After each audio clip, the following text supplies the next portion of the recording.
Sometimes landing a dream role in Hollywood comes with a price. Often in the case of horror, it's a swift and painful demise. However, some actors actually really want their character to shuffle off this mortal coil. I'm Tilly from What Culture, and these are actors who begged for their horror movie character to die.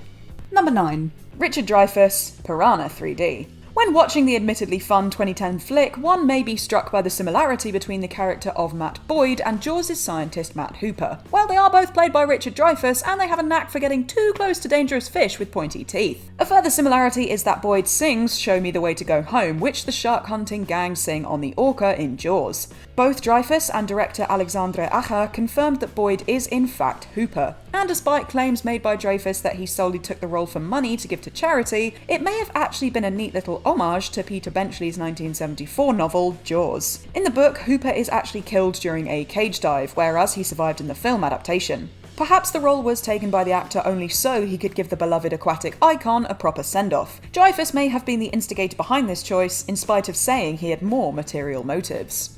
Number 8. Paris Hilton, House of Wax. When much of the marketing for this movie was literally the tagline "See Paris Die," which was printed on posters and t-shirts alike, it's pretty obvious what the early 2000s socialite Paris Hilton was going to do in the 2005 House of Wax movie. An iconic photo of Hilton beaming by the window display of said t-shirt suggested she was more than happy for millions of people to watch her marvellous death scene. She was in fact totally on board with not only her death in the film, given that she was a fan of producer Joel Silver already, but also the fact that people saw the movie only so they could watch her perish. While her on-screen impaling, which she also reportedly loved, is impressive, her enthusiasm for her public massacre is perhaps even more so. Given Hilton's public persona, it wouldn't be hard to assume that Hilton herself was directly involved in the decision. Number 7. Donnie Wahlberg, Saw 4.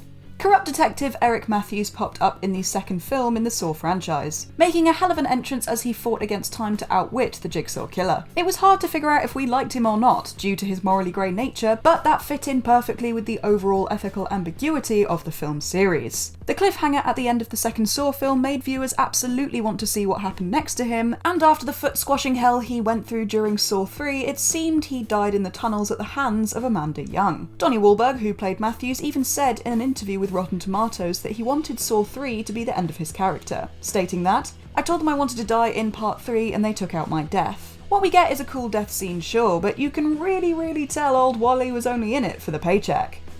Number 6. Simon Pegg and Edgar Wright, Land of the Dead. If it wasn't obvious after the release of the fantastic rom-com Shaun of the Dead in 2004, Simon Pegg and Edgar Wright are big zombie fans. They owe that love to the zombie overlord himself, George A. Romero. So much so when it became apparent Romero was equally enamoured with the comedic pair, they were invited on the set of his upcoming film Land of the Dead. That wasn't all though. Pegg and Wright were actually offered small roles, and within a heartbeat they both begged Romero for them to be zombies. Their cameo is seen during the zombie deathmatch scene in which two zombies are chained up in a photo booth style setup. Those two are Pegg and Wright, attempting to gnaw at the shoulders of the posers. It's obvious that they had an absolute blast on set and in the full zombie makeup, as it was a bit of a dream come true for the both of them. Romero himself wore a Shaun of the Dead pin during production, and Pegg and Wright were deeply moved by his passing in 2017. It's not every day that you ask your idol to, well, kill you. Number 5. Drew Barrymore, Scream. Initially, Barrymore was cast as legendary final girl Sidney Prescott in Wes Craven's brilliant horror satire, Scream. However, Barrymore felt like her casting was too safe for a movie that was trying to push boundaries. So she switched, changing her mind to play Casey Becker, the film's first victim and around whom the opening scene revolves. Seeing a star like Barrymore would put the audience at ease, and they would assume that due to her fame, she would be the one to carry the viewer safely to the end of the movie. In her own words, she explained her choice in a 2020 interview. "In the horror film genre, my biggest pet peeve was that I always knew the main character was going to be slugging it through at the end, but was going to creak by and make it." That's exactly why Barrymore wanted to subvert these expectations, to really show the audience that nobody was safe. We're glad she made the choice, even if her bank account wasn't, but I think she still did fine out of it, as the opening of Scream became instantly iconic, and was parodied and referenced across pop culture. Number 4. Jamie Lee Curtis, Halloween H2O and Halloween Resurrection. Laurie Strode had been battling it out against Michael Myers for 20 years by the time Halloween H2O was released in 1998, and actress Jamie Lee Curtis felt that Laurie's story had come to a close. After everything she'd been through, including a resurrection, it only seemed fair. Then another Halloween film was confirmed and put into production. Curtis really didn't want to go through with it, but she felt she owed it to the character and fans of the slasher saga to see it through, on one condition. Laurie would die. It wasn't the best death imaginable for Laurie, given she could have easily avoided it, but it did provide a closing chapter for Curtis and Laurie alike. Still, we are all glad she decided to return for the 2018 Halloween with all the ferocity and determination we'd come to expect from the character. 3. Samuel L. Jackson, Deep Blue Sea. Jackson was quite possibly the best part of this movie. The CGI sharks have not aged well, but his absolutely brilliant death scene more than makes up for it. It was almost completely different though. The role was written for Jackson, who immediately fell in love with it upon reading the death scene of his character. Jackson's character, a businessman named Franklin sent to inspect the facility where some scientists decided to have the ingenious idea of playing around with shark brains, was originally going to be chomped after his speech. However, Jackson loathed the dialogue that he had to read and instead suggested that he would be eaten during the monologue. In fact, it was so bad he asked crew members to just kill me. The sooner you kill me, the happier I'll be. And so we got to watch a genetically engineered super shark devour Samuel L. Jackson. Absolutely bloody brilliant. Number 2. Bill Murray, Zombieland. Bill Murray's appearance in Zombieland is easily one of the most memorable cameos in memory. Brought in last minute to fill a role that was either going to go to Patrick Swayze or Mark Hamill, Murray brought the laughs in spades. Initially, however, the role was just for an actor to appear as a zombified version of themselves. Murray took the part only if he could flesh, the character out a bit and have some dialogue.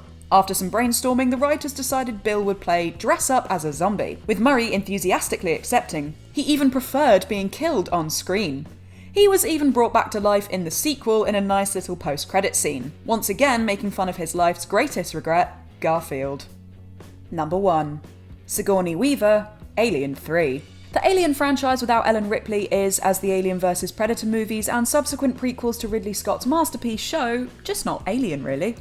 Weaver knew how important Ripley was to the saga and also knew it was better to keep her reputation intact rather than ruin it with constant appearances. It didn't help that Ridley Scott dropped Alien 3 like an ugly xenomorph baby when he discovered an Alien vs Predator movie was in the works. Weaver absolutely wanted nothing to do with that project, so she only accepted the part in Alien 3 if it could be Ripley's final outing. In Weaver's own words, she deserves a rest. She's not wrong. It is a brilliant death scene though, as Ripley gracefully falls backwards into the pit of magma to save herself and others from the xenomorph baby inside her. Both Weaver and Ripley herself understood the power of self-sacrifice for the greater good, as it's far better to go out in a blaze of glory than become a shadow of a once great character.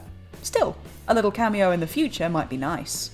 And that's our list. Know of any actors who were desperate for their horror character to die? Let us know down in the comment section below. If you enjoyed the video, don't forget to like and subscribe and swing on by our channel again if you want to catch more creepy content.